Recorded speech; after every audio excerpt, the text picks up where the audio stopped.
Practical English Podcast. Hey everyone, welcome back to the Practical English Podcast community. I'm Mia, and in today's, we're going to dive deep into improving your English listening and building real confidence in all your conversations. Before we get started, let me ask you a couple of questions. Have you ever felt like you understand English perfectly when you read, but when it comes to expressing your ideas, you freeze up? Do you struggle to find the right natural phrase to join a fast conversation? If you said yes, this is the perfect practice session for you. We're going to help you go from just hearing the words to truly understanding and participating. In today's episode, we're going to explore authentic situations that will help you bridge the gap between textbook English and real-world conversation. You'll hear practical examples and strategies that will naturally improve your listening comprehension and help you feel comfortable joining any discussion. By the end of this hour, you will feel much more capable of understanding the nuances and collaborating effectively with native speakers. Let's start with the story of James, who recently joined an international marketing agency. James had good English, but his new job required him to participate in fast-paced brainstorming sessions. At first, he felt overwhelmed by the rapid flow, full of idioms and industry talk. But James discovered something crucial. He didn't need perfect comprehension to contribute meaningfully. His supervisor, Rachel, gave him amazing advice. James, don't get lost in the details. Focus on the overall creative direction and add your unique perspective. He realized he needed to shift his focus from perfect listening to understanding the main goal and adding his own value. This brings me to our first key phrase for boosting your listening confidence. When you feel lost, use this. Excuse me, could you elaborate on that point? I want to make sure I understand clearly. Let's talk about Carolina, a student who recently joined a formal study program. She initially found it hard to participate in group discussions. But Carolina refined her listening strategy. Instead of focusing on every unknown word, she listened carefully for connecting words like however, furthermore, and in conclusion. By following the flow of the argument, she could grasp the main message. Her classmates smiled and said, "That was a great point, Carolina. Your input really helps our group." This showed her that listening for structure greatly helps your ability to participate. This leads to our next confidence-building technique, acknowledging and building on others' ideas. Try this. That's a very helpful point, and I'd like to add a thought by saying,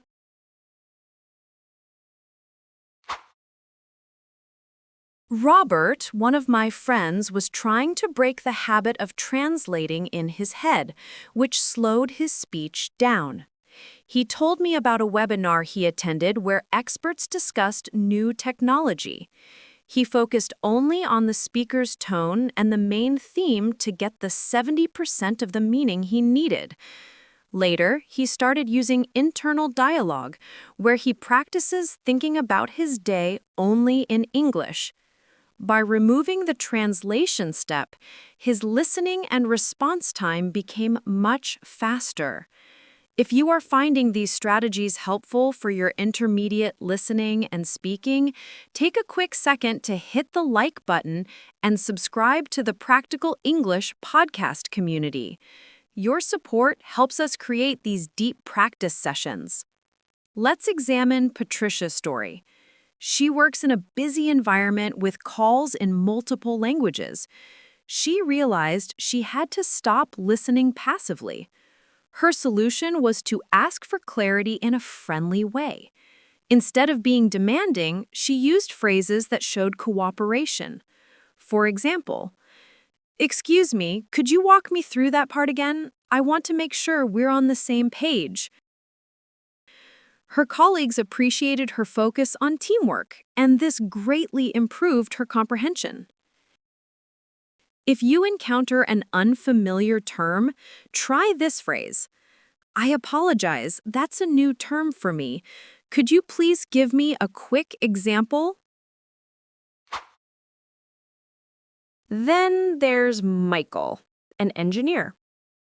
He felt nervous because colleagues would sometimes simplify their language when talking to him. His team lead, Jennifer, gave him this advice. "Michael, don't hold back on sharing your ideas, even if your phrasing isn't perfect. Your insights are exactly what the project needs." Michael decided to prioritize being understood over perfect grammar. He used simple, direct sentences and discovered that the value of his idea made his English sound instantly better. To replicate Michael's confidence, practice explaining your job or a simple idea using a slow, clear voice, focusing on only the most important words. This is your clear speak strategy for maximum comprehension from others. Let's address anxiety. Jennifer noticed stress affected her English fluency in presentations. She developed strategies to cope with anxiety using her speech. Before speaking, she practiced recovery phrases like, "Let me say that again," or "I mean to say." This helped her correct herself without freezing. She learned to view mistakes as part of the learning process, which made her much more confident. Let's practice your recovery phrases. Say it with confidence. "My apologies. Let me say that again." And what I was trying to say was. Intermediate learners often struggle with different accents. Sarah joined an international team. She felt exhausted trying to decode everything. Her solution was exposure to different accents. She started listening to content from different English-speaking regions and learned to focus on context and key words instead of every syllable. She also felt comfortable asking for help. "I apologize, I'm not familiar with that specific accent. Could you please repeat that word?" This shows respect and helps mutual clarity. Take a moment to breathe. We've covered a lot of ground in the first half of this extended practice session. Remember, being clear is always better than being perfect. Let's discuss a crucial skill: understanding implicit meaning and cultural nuance. Anna, working abroad, had great grammar, but struggled with indirection. When her manager said, "Anna, we might want to reconsider this approach," she thought it was just a gentle suggestion, but it was a direct request. Anna started paying attention to the intention of the words. She noticed that phrases like, "I wonder if we should consider," often indicated a strong preference, not just a casual idea. To ensure clarity and avoid misunderstanding, Use this phrase. Just to check my understanding, are you suggesting we focus more on X than Y?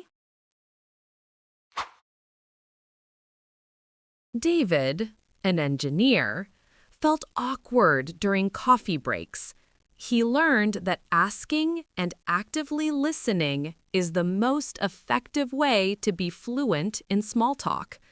He studied how natives build affinity using expressions of genuine interest.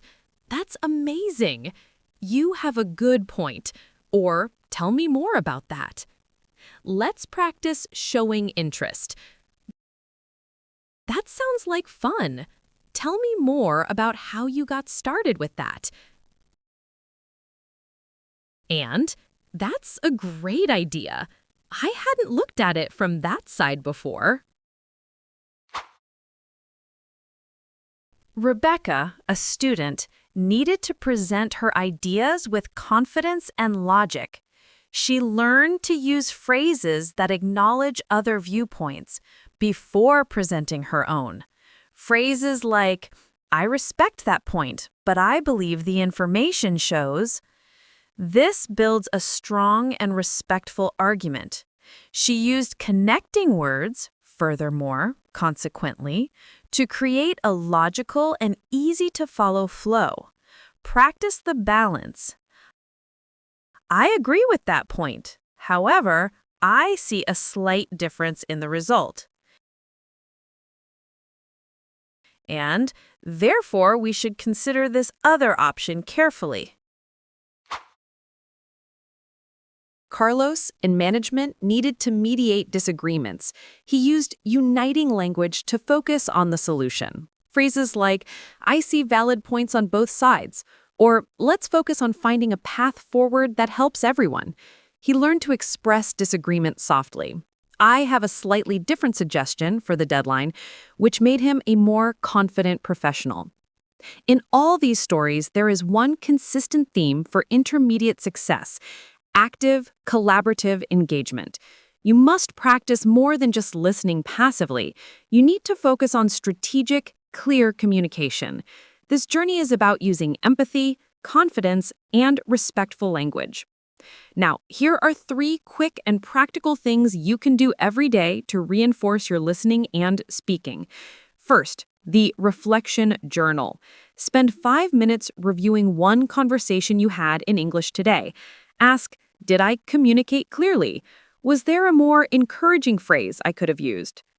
Second, the mimicking drill. Pick one speaker from this podcast and repeat their speech, shadowing, for 5 minutes, focusing on their tone and clarity. Third, the pre-conversation prep. Before any important conversation, prepare 3 clear questions you will ask to ensure mutual clarity. Let's do a final review of the key phrases we covered. Repeat them with confidence, focusing on the intention of cooperation and clarity in your voice. Now, let's use this long pause to practice. Excuse me, could you elaborate on that point?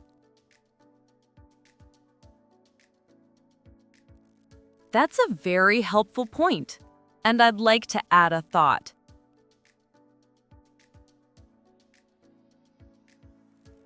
I want to make sure we're on the same page.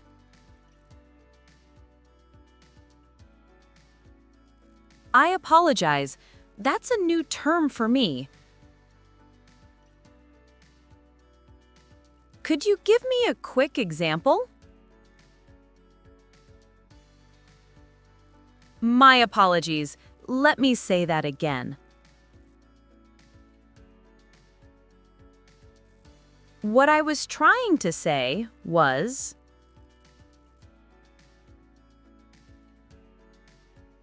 just to check my understanding,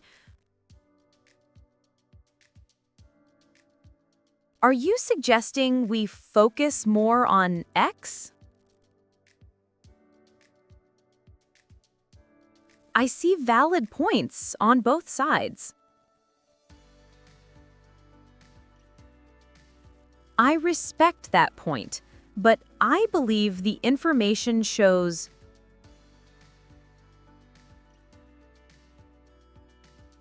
I'll see you tomorrow for more intermediate English practice.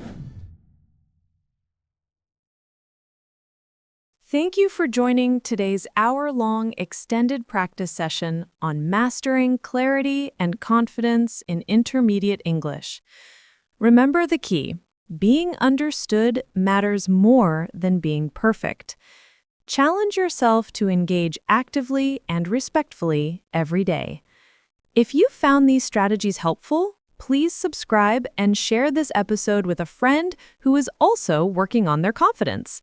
Keep practicing, stay engaged, and I'll see you tomorrow for more intermediate English practice.